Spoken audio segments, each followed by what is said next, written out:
Most discussions about the Democratic Party in this election cycle focus on the remarkable rise of progressive Democrats. An equally big story is the remarkable decline of corporate Democrats. Some Democrats worry about this. My old friend Democratic strategist James Carville compares the current wave of progressive primary wins to progressive campaigns in 2016, especially that of Bernie Sanders, that he believes fractured the Democratic coalition. Bernie Sanders is the reason that Donald Trump is president, Carville said recently, claiming that Bernie's primary challenge to Hillary Clinton convinced voters in battleground states that establishment Democrats were no different from establishment Republicans, thereby weakening her prospects in the general election. Even if James is right about 2016, his assessment is irrelevant now because we're at a radically different point in American politics than we were 10 years ago. The silver lining on the dark storm cloud of Trump and his detestable regime is that it has exposed the greed, venality, cupidity, and corruption of America's corporate elite. Trump has allowed the CEOs of giant corporations and the titans of Wall Street to do whatever they want as long as they suck up to him, and he's providing all sorts of corporate welfare to those who generously bribe him: no-bid government contracts, exclusive licenses, tax loopholes, tariff exemptions, use of public lands, and permission to become even bigger monopolies. Trump has thereby unveiled a truth about corporate America that for many years has been hidden behind a soothing blanket of corporate PR bullshit about social responsibility, corporate charity, and trickle-down economics. That truth is the captains of corporate America are so rapacious that they're willing to throw average working Americans under the bus to make billions more. Corporate avarice under Trump has become so blatant and corporate America's contempt for the needs of average Americans so flagrant that most Americans are now catching on. They're voting for progressive Democrats not because they want socialism, support the Democratic Socialists of America, or reject candidates called moderate. They're voting for candidates whom they believe will fight to make housing, food, healthcare and childcare affordable to average working families, and who'll take on Trump's billionaire backers, CEOs, and Wall Street titans who are rigging the economy against them. Much of the corporate media won't tell this story. When Dr. Abdul El-Sayed won Michigan's Democratic primary over Haley Stevens, the media overflowed with accounts of how much smaller El-Sayed's margin of victory was than polls had predicted. Yet, the most remarkable thing about El-Sayed's victory was that he won despite being dramatically outspent by super PACs arrayed against him. Stevens benefited from tens of millions of dollars in outside spending, including the largest investment in a senatorial race ever made by the American Israel Public Affairs Committee, which traditionally supports pro-Israel candidates, but in recent election cycles has supported candidates most favored by corporate America. AIPAC's ads in favor of Stevens and against El-Sayed never even mentioned Israel. Outside super PACs poured an estimated $54 million to $60 million into backing Stevens and opposing El-Sayed, compared to only about $5 million for El-Sayed. Pro-Stevens groups outspent El-Sayed on TV advertising alone by more than 12 to 1 in the closing weeks. An average of $95 was spent for every vote against El-Sayed versus just $9 per vote for him. The race between Stevens and El-Sayed was a proxy fight over the future of the Democratic Party. Senate Minority Leader Chuck Schumer backed Stevens and encouraged donors to back her campaign, as did other corporate-aligned politicians, such as Michigan Senator Gary Peters. On the other hand, Sen. Bernie Sanders and U.S. Rep. Alexandria Ocasio-Cortez supported El-Sayed, as did progressives such as Sens, Chris Van Hollen and Elizabeth Warren. El-Sayed justifiably made a campaign issue out of how much corporate money was backing his rival. He argued that Democrats should reject corporate influence and embrace an agenda that helps average Americans. His campaign centered on providing Medicare for all, lowering prescription drug costs, and banning corporate PAC money.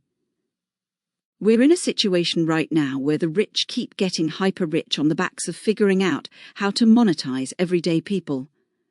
El-Sayed told AP during a Sunday afternoon march, as his supporters chanted behind him, "Money out of politics! Money in your pockets!" El-Sayed's victory marked a turning point for the corporate wing of the Democratic Party. I saw the start of the corporate Democrats in the early 1980s, when Democrats in Congress began drinking from the same campaign funding trough as the Republicans, mostly from big corporations. "Business has to deal with us whether they want to or not," crowed Democratic Rep. Tony Coelho, who then headed the Democratic Congressional Campaign Committee. Democrats had controlled Congress since 1955 and assumed they'd continue to run the House for years. They thought they could take advantage of their seemingly permanent power to raise cash for their campaigns.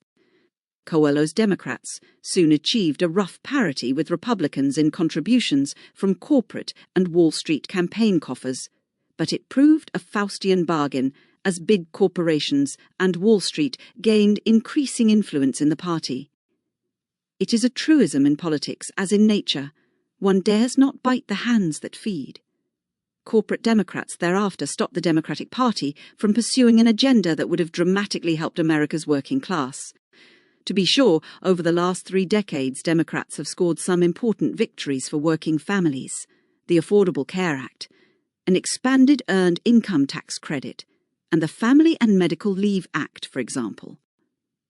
Yet they've done little to alter the widening economic inequalities that have taken a huge toll on working-class families. Both Clinton and Barack Obama ardently pushed for free trade agreements, for example, but didn't provide the millions of blue-collar workers who thereby lost their jobs means of getting new ones that paid at least as well. They also stood by as corporations hammered trade unions, the backbone of the white working class. Clinton and Obama failed to reform labor laws, to impose meaningful penalties on companies that violated them, or to enable workers to form unions with a simple up or down vote. In his 1992 campaign, Clinton promised such reform, but once elected didn't want to buck corporate Democrats by spending political capital on it. In his 2008 campaign, Obama made the same promise but never acted on it. Partly as a result, union membership sank from 22% of all workers when Clinton was elected president to fewer than 10% today, and the working class lost bargaining leverage to get a share of the economy's gains. The Obama administration also protected Wall Street from the consequences of its gambling addiction through a giant taxpayer-funded bailout, but left millions of underwater homeowners to drown. Both Clinton and Obama allowed antitrust enforcement to ossify, with the result that large corporations have grown far larger and major industries far more concentrated. And they turned their backs on campaign finance reform. In 2008, Obama was the first presidential nominee since Richard Nixon to reject public financing in his primary and general election campaigns. And he never followed up on his re-election campaign, promised to pursue a constitutional amendment overturning Citizens United v. Feck, the 2010 Supreme Court decision that opened the floodgates to big money in politics. What happens when you combine free trade, shrinking unions, Wall Street bailouts, growing corporate monopoly power, and the abandonment of campaign finance reform? You get an economy favouring the wealthy and a political system favouring the powerful, while workers without college degrees suffer declining real wages and dwindling job security. John F. Kennedy was the last Democratic president to depend on the votes of working-class Americans while losing the votes of white, college-educated Americans by 2-1. 60 years later, Joe Biden depended on the votes of college-educated Americans while losing the votes of the white working class by 2-1. Kamala Harris lost the working class by an even larger margin. Trump has exposed the venality and cupidity of corporate America, while large swaths of the working middle class struggle to make ends meet. As a result, Republicans appear likely to face some major defeats in the midterm elections.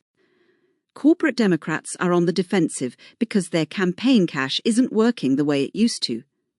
Now, finally, the Democratic Party has an opportunity to once again become the party of working Americans, as it was under Franklin D. Roosevelt, rather than the party of corporate America. It is more urgent than at any time since the Great Depression that Democrats act on this opportunity.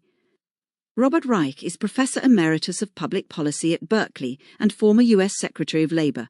His latest book is the #1 New York Times bestseller, Coming Up Short: